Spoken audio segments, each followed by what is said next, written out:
Today, I'm preaching actually next week too. I just found out. Me and Milos talked about it last week, and it'll give me a chance to continue on this series. This series is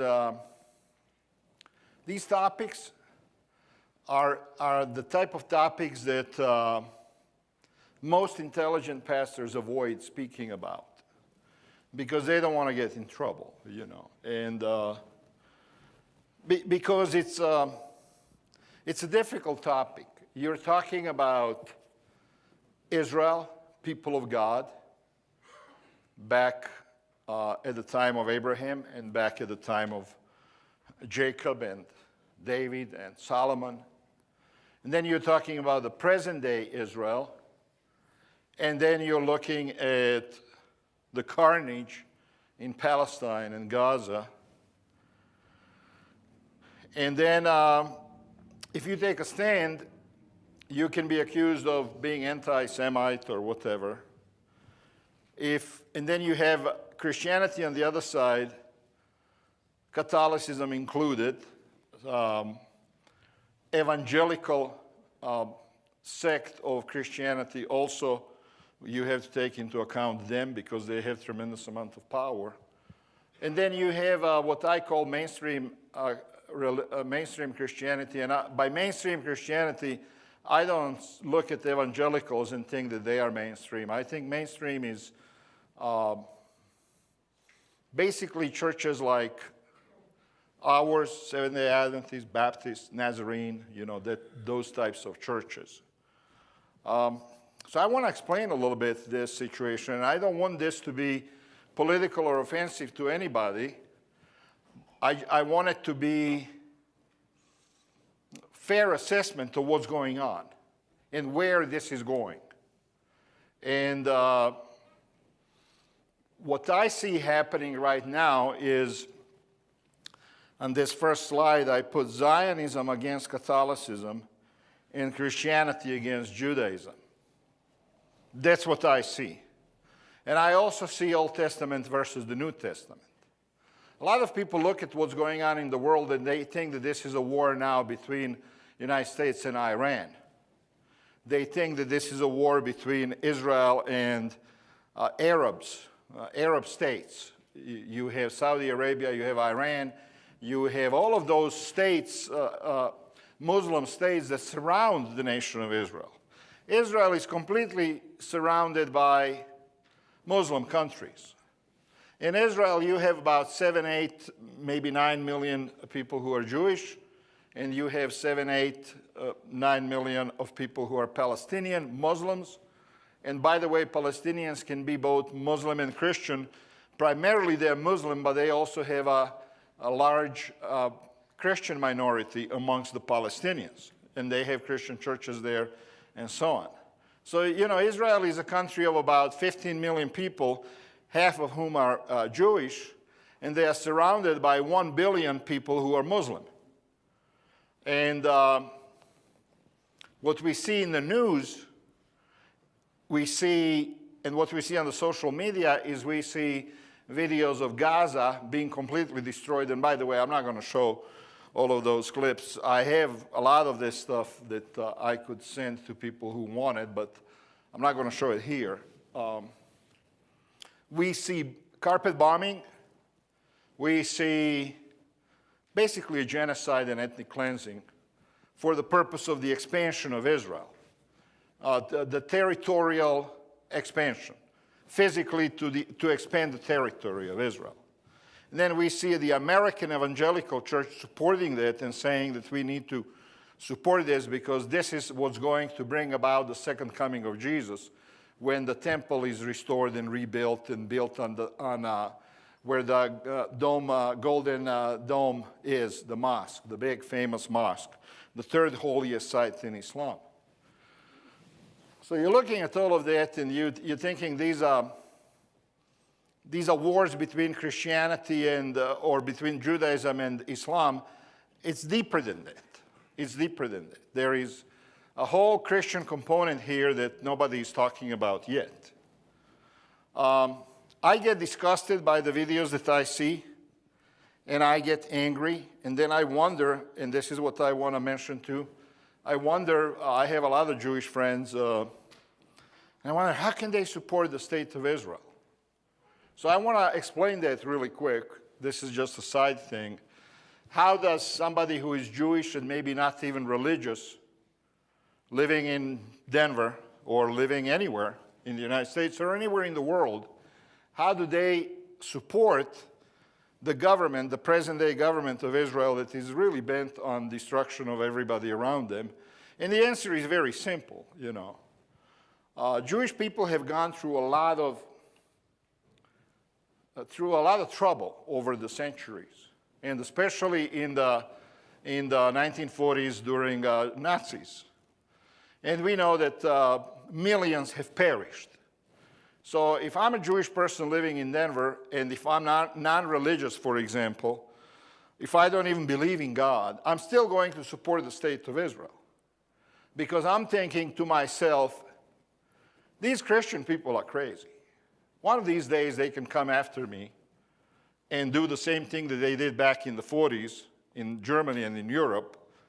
And it's good for us Jews to have a country of our own in case I ever have to run away from here or find a safe place. You know, so you have a lot of Jewish people who support the state of Israel regardless of what he does because of what was done to them at one point in their history. And they are not necessarily wrong, because the animosity between Christians and Jews is really great, and it's under the sheets right now, and it's behind this little cloud that nobody sees, but it's there. Christianity has been anti-Jewish for a long time, since the crucifixion of Jesus. You know, the Catholic Church has been openly against Judaism and what they believe. And there was a lot of persecutions throughout the centuries and so on and so on and so on. So I want to explain the Christian position and then the Jewish position and put it in terms that everybody understands and see where this is all going.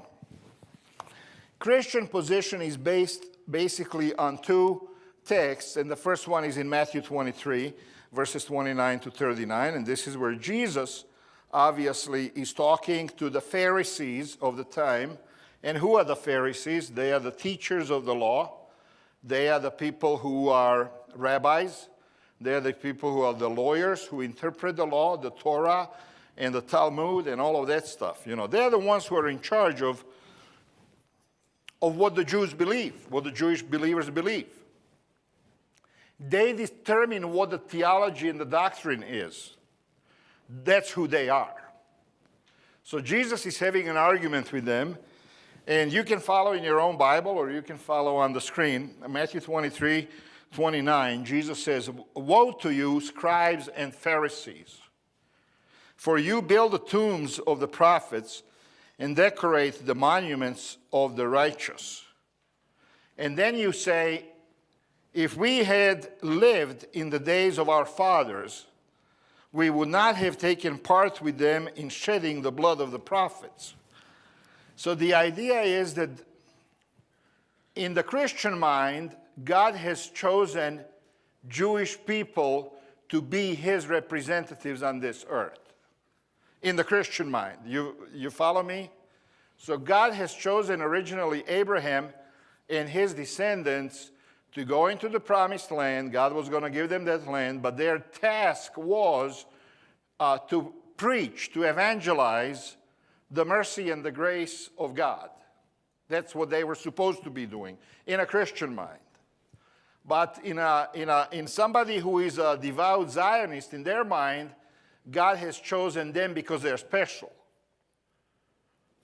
And the only way anybody else can be special is to convert to their religion, you see. And therefore, if I'm special, I have the right to, and then you can go down the list, kill, murder, take away, deceive, whatever, you know.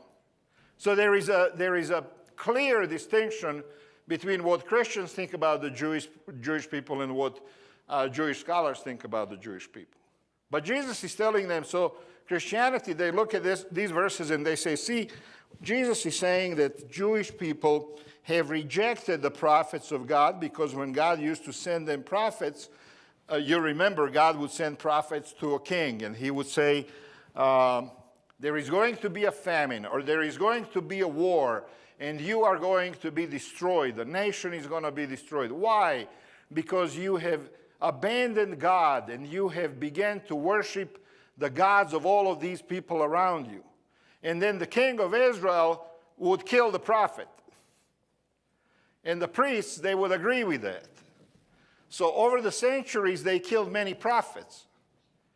You see, and then Jesus is saying to them, you now say, if we were alive back then, oh, we wouldn't have done it. But then in verse 21, Jesus says, thus you witness against yourselves that you are sons of those who murder the prophets.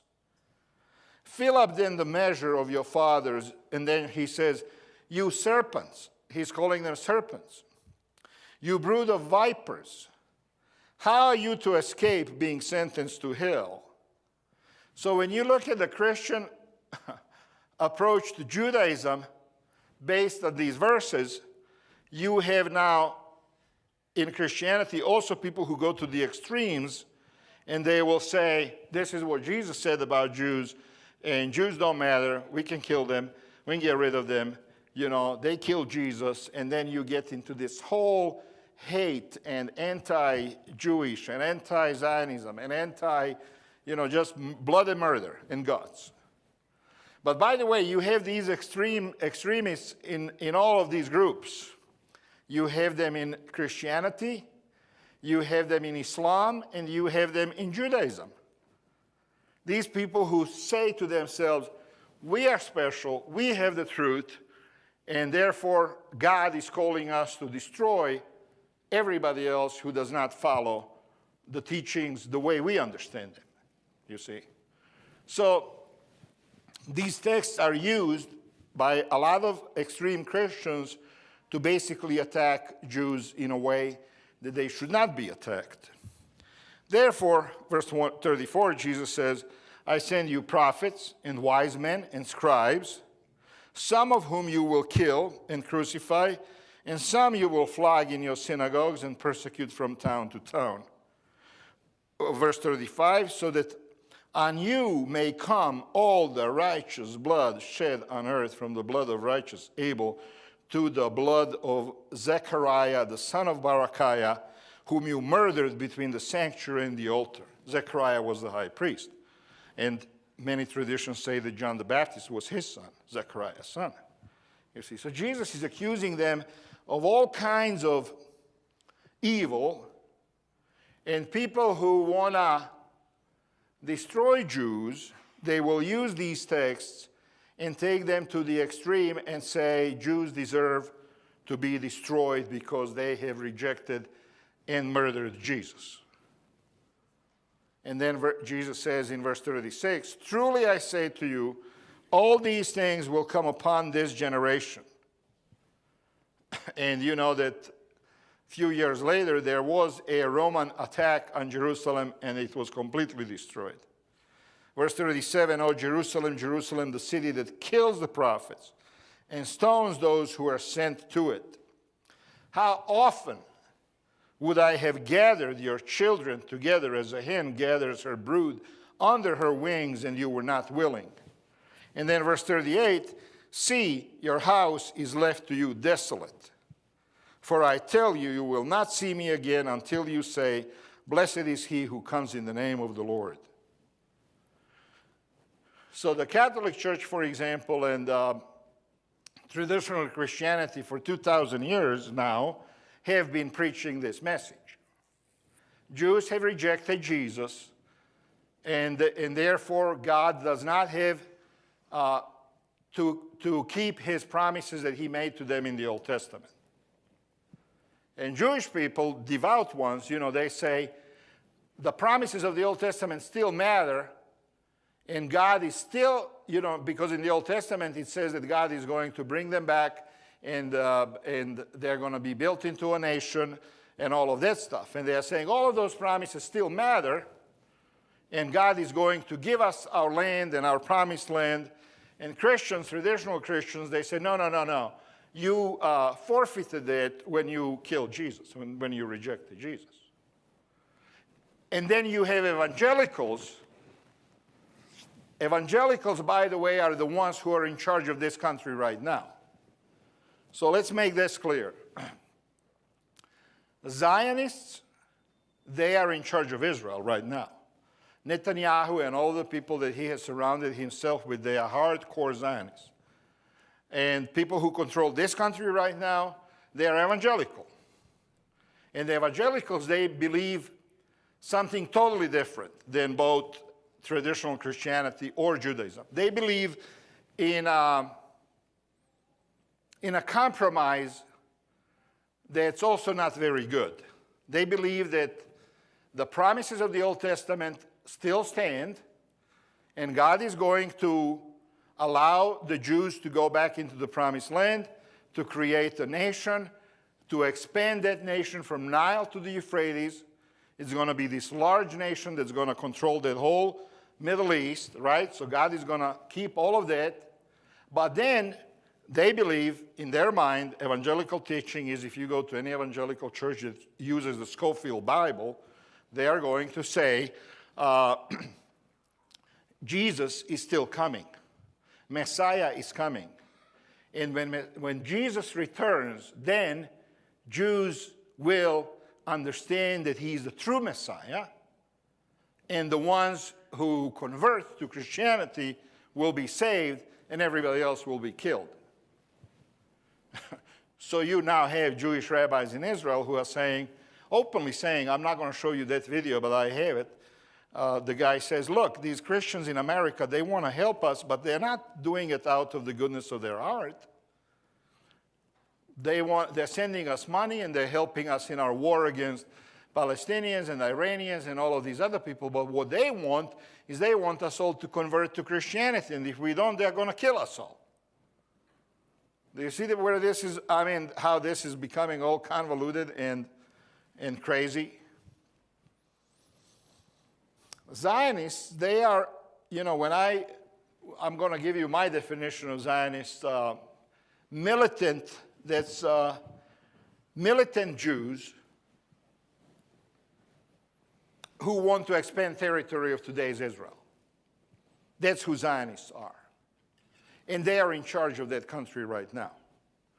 Because when Benjamin Netanyahu, as the prime minister, when he was forming this last government, he went with that group of people who are hardcore, expanding Israel, expanding the borders, taking Lebanon, taking Syria, taking Saudi Arabia, all the way into Egypt. These are the people who run the country.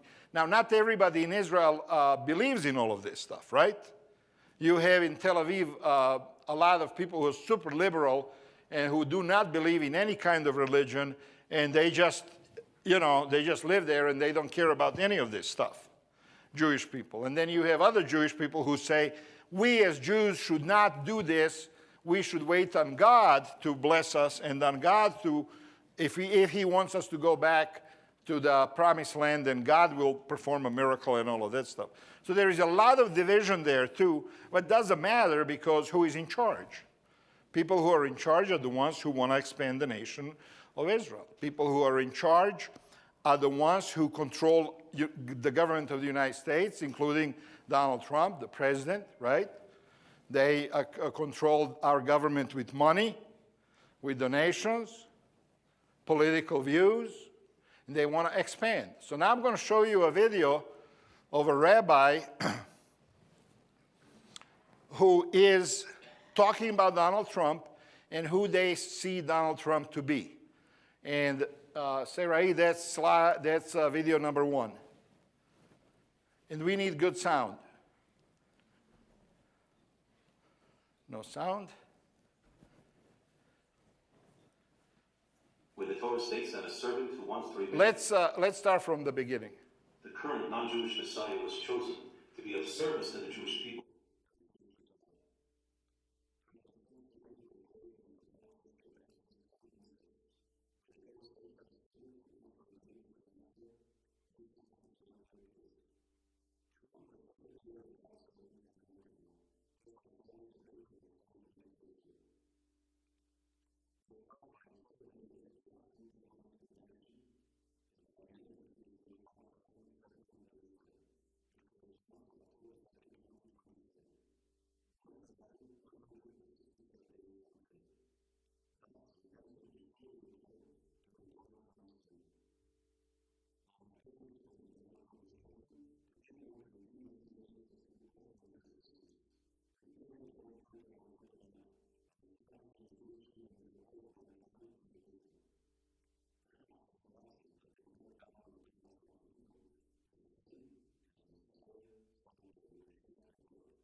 Okay? So this is not one guy. This is not just one guy who thinks this. This is a whole bunch of people who believe this kind of stuff. And they believe that the Messiah, the real Messiah, not Jesus Christ, is coming back, and he's going to establish Jewish kingdom over the whole earth. And the United States can be just one of the peoples that join in and serve and not really be in the lead position. So you can see that this is a totally different theology and understanding of the last day events than the Christian version. In the Christian version, Jesus comes back, and everybody, regardless of who they are, whether they are Jews or Gentiles or Americans or Chinese or Russian, everybody has a chance to be saved if they have accepted Jesus Christ. So you're looking at two totally different theological perspectives. You're looking at two positions that are so opposed to each other that they can never work together. You're looking at two teachings that really are leading to a World War III, because neither side is going to agree to the other side's terms or theology or understanding of the last day events. So you have now people in Israel who want to expand that country, number one, because God told, in their mind, God told them to possess the land. Then God told them to cleanse the land, which means get rid of anybody who does not believe like you do, whether they're Muslim, Christian, gay, doesn't matter. You know, liberal, just get rid of them.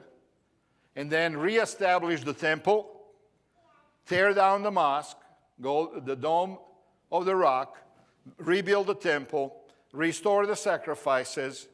And then when all of that has been done, then those are the conditions that had to be met in order for the Messiah to return. So if you are a religious person who believes what this guy just said, see, it doesn't matter what I believe or what you believe. It matters what people who are in charge of that country believe. And they believe that they need to do all of these things in order for Messiah to come and to establish the Jewish kingdom over the whole world. So they're not going to stop. But they can't do it by themselves.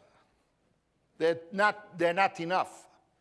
They got maybe 10 million people at the most in Israel who are Jewish and who would actually go and fight. You cannot defeat 1.5 billion Muslims that way.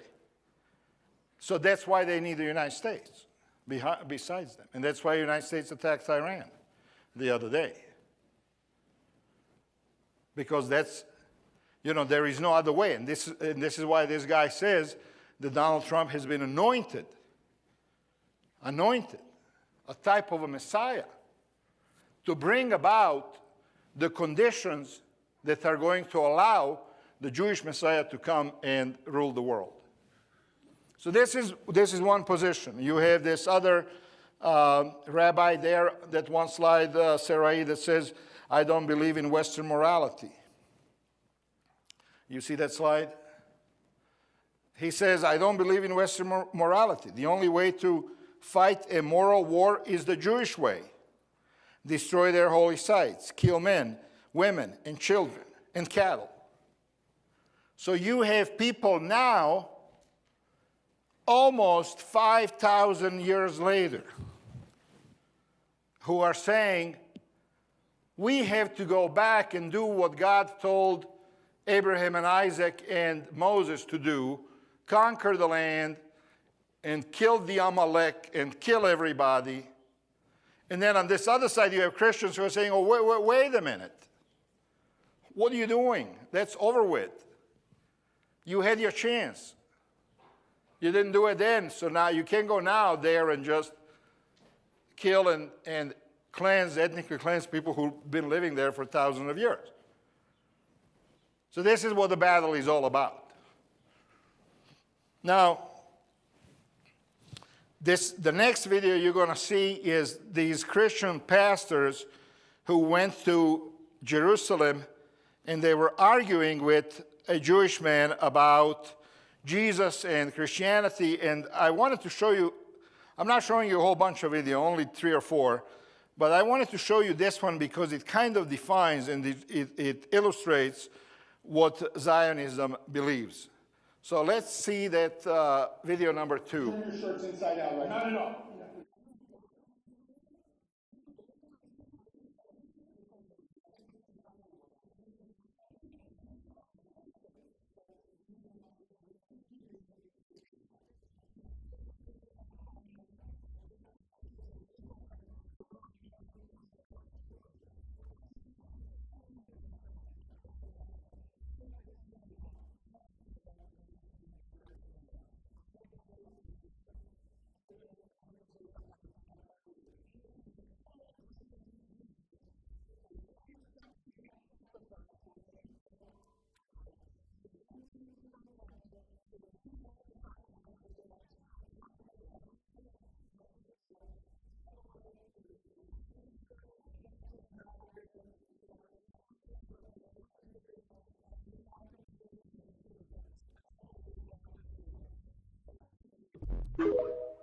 Okay.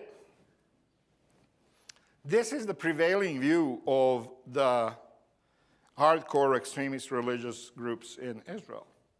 Now, you have a lot of other Jewish people who look at this and they're saying, wow, these guys are crazy. They're going to get us all killed. They're going to get us all killed because where is this going?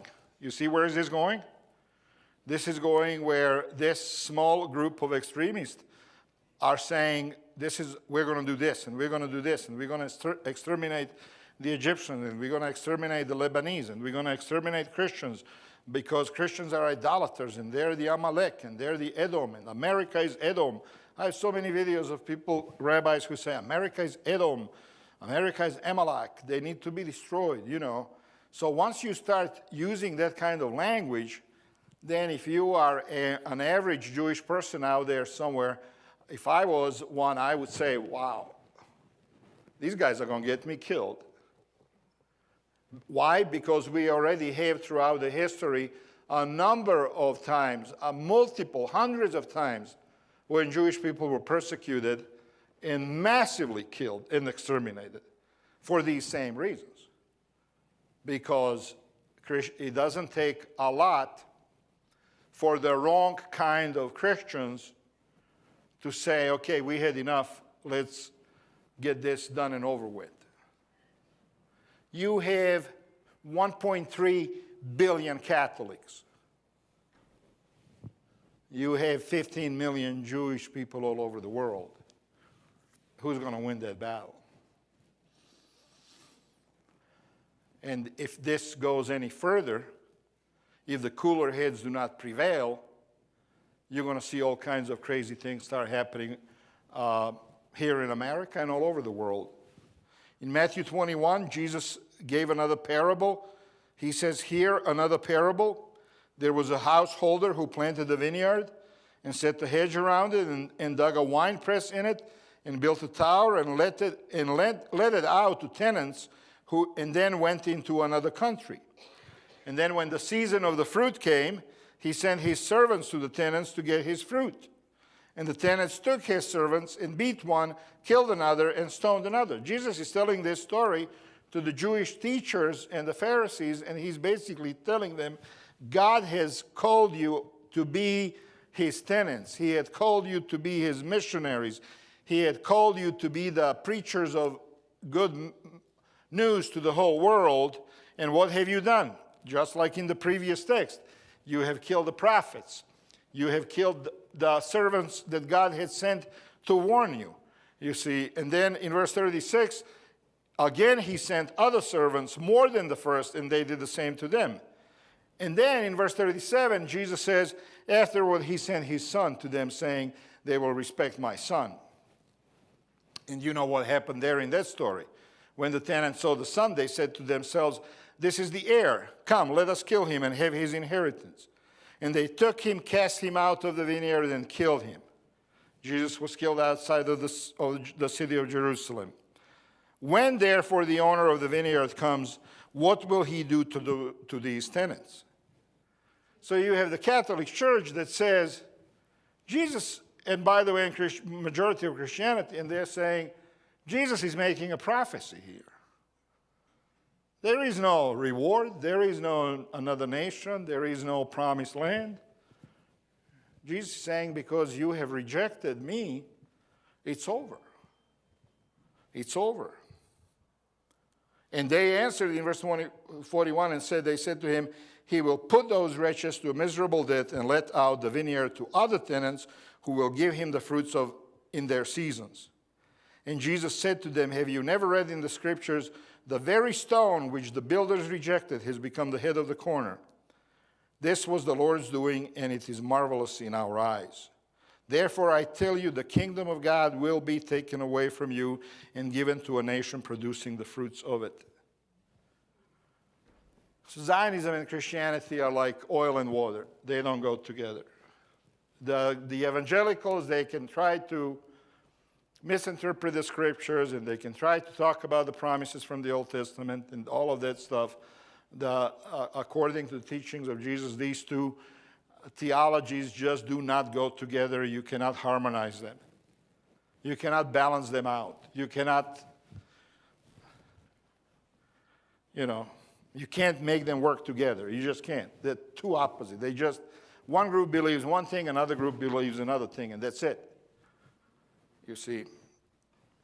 Verse 45, when the chief priests and the Pharisees heard his parables, they perceived that he was speaking about them.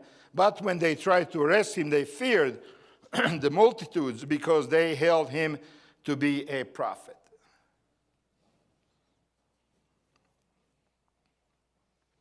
So now today in the United States, you have, and all over the world, you have this whole movement, which is basically, next week I'll show you a video of super influential people saying that the first, for example, freedom of speech, First Amendment needs to be curtailed. Why? Because it's offensive. If you say certain things, it's offensive. What I'm saying right now from the pulpit could be offensive to a lot of people who disagree with the Christian version of events. So there is this whole movement to curtail the free speech in the United States. The picture that you see, next picture here, these two guys, you're going to recognize that one is the Secretary of Defense, I think, yes, and that's his pastor. And in the next clip, you're going to see what this pastor is saying about Muslims and Catholics. And I want you to see that clip. It's only like a minute or so long. Let me give you a couple of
This guy is a personal pastor of Pete Hegseth, who is the Secretary of Defense, or now they call it Department of War or whatever. You know, so this guy is pushing against Catholics and saying Catholics should not be able to have these processions in the United States with Virgin Mary and all of this stuff because this is idolatry and this is a Christian nation. Underneath everything that I'm talking about today and underneath, behind the scenes of everything that we are seeing, there is a fight brewing between Catholicism and Judaism. There is a fight brewing between Zionism and Catholicism. And this is something that a lot of people are not talking about, but I think you're going to see more and more of that. Catholic Church is 1.3 billion people. And, you know, I hear people say, oh, Jews control everything. They have a lot of money. And a lot of them do. There is a lot of Jewish billionaires and all of that stuff.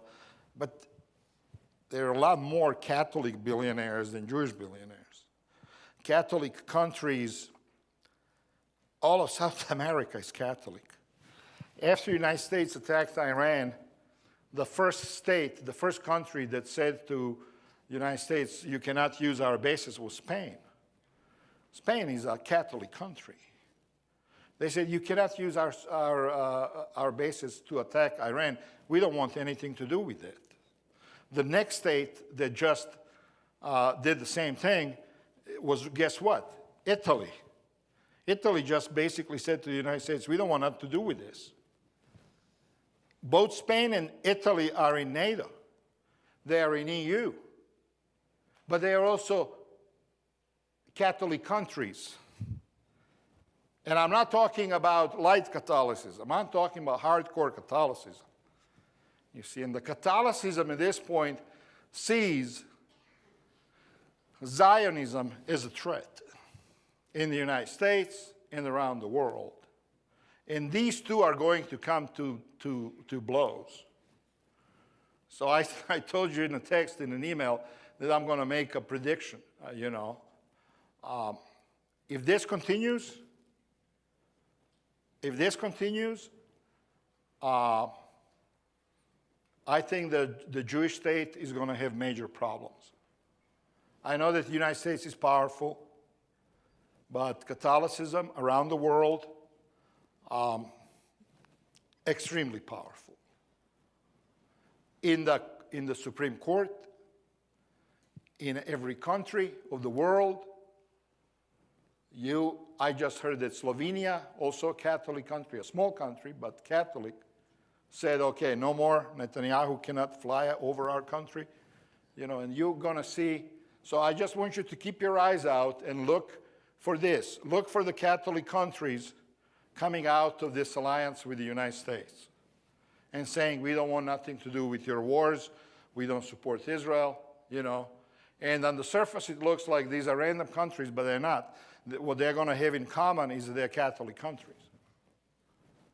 So Donald Trump decided that he was going to have this committee on religious liberty, and he appointed a whole bunch of people to that religious liberty committee, and one of those people was a woman who is in charge of religious liberty for the Catholic Church. And that video I'm going to show you next week, where she is on this panel and they are talking about Judaism and Israel, and she openly says, I'm sorry, I don't believe in what you believe. You know, I believe in Jesus Christ and the second coming, and you know the drill. And she got, obviously there was a pushback. Next thing you know, Donald Trump and whoever is in charge of that committee, they removed her from that committee. They did not want her to be on that committee anymore. So the next clip that you're going to see is this woman on Tucker Carlson explaining what happened to her next. Should this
She just kept posting, and then she got removed from that committee.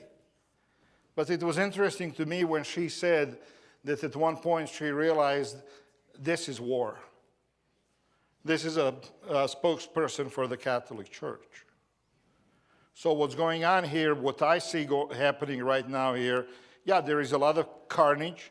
I understand that at this point, Israel and the United States have destroyed 30,000 buildings in Iran, majority of which were not military installations. Thousands of people are dead. We don't know how many. Thousands of Israelis are dead in Tel Aviv. People who have nothing to do with this war are dead. There are rumors that some of the top people in Israel government are dead. I don't know if it's true or not.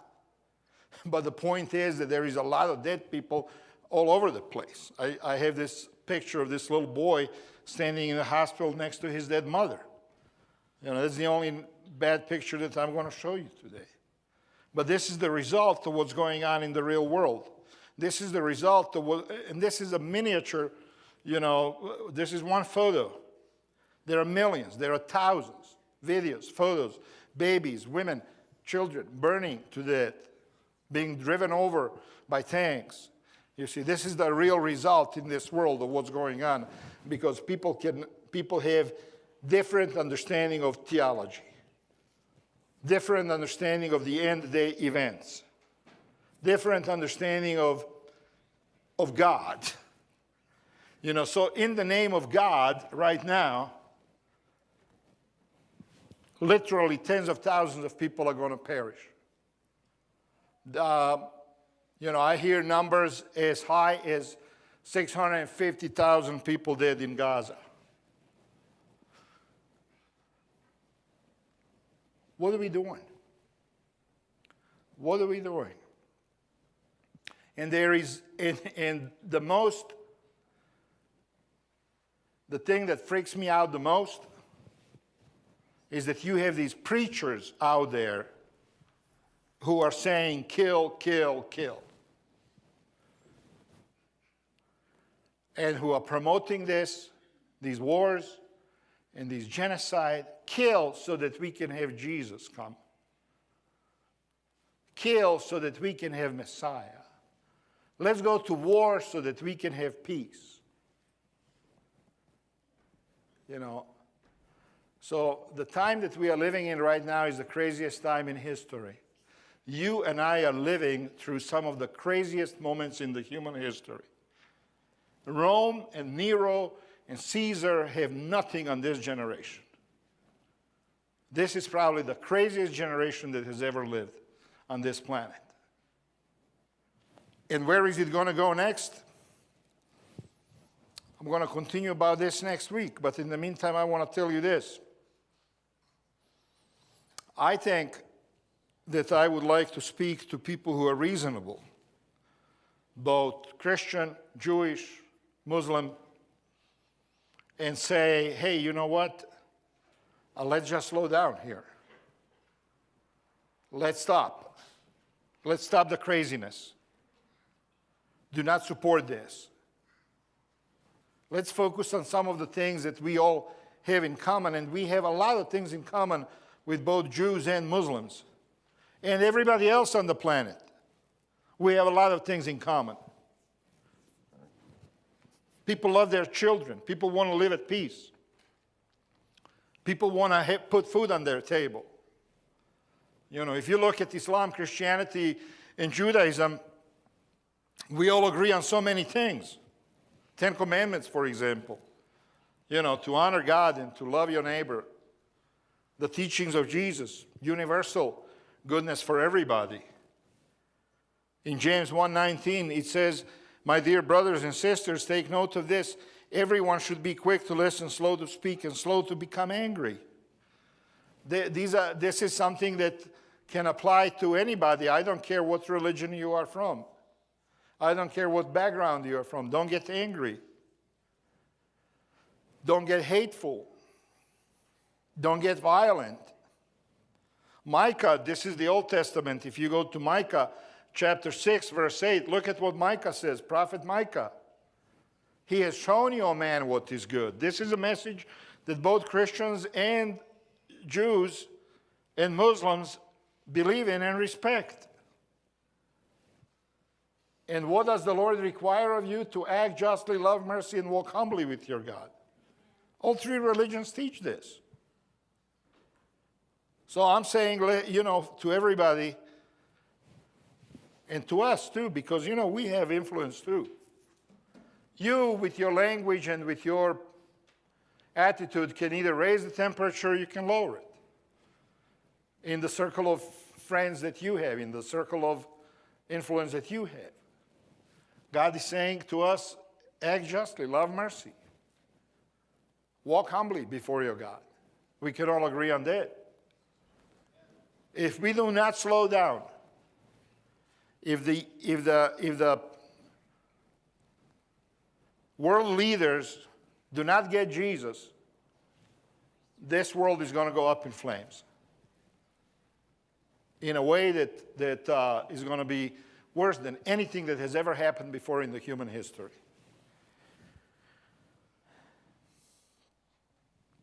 If it is possible, as far as it depends on you, live at peace with everyone, in James. So, you know, these are difficult topics. Everybody has a point of view. Everybody understands things in a different way. I do want to say that there are bad people in all three groups. There are very bad people in all three groups.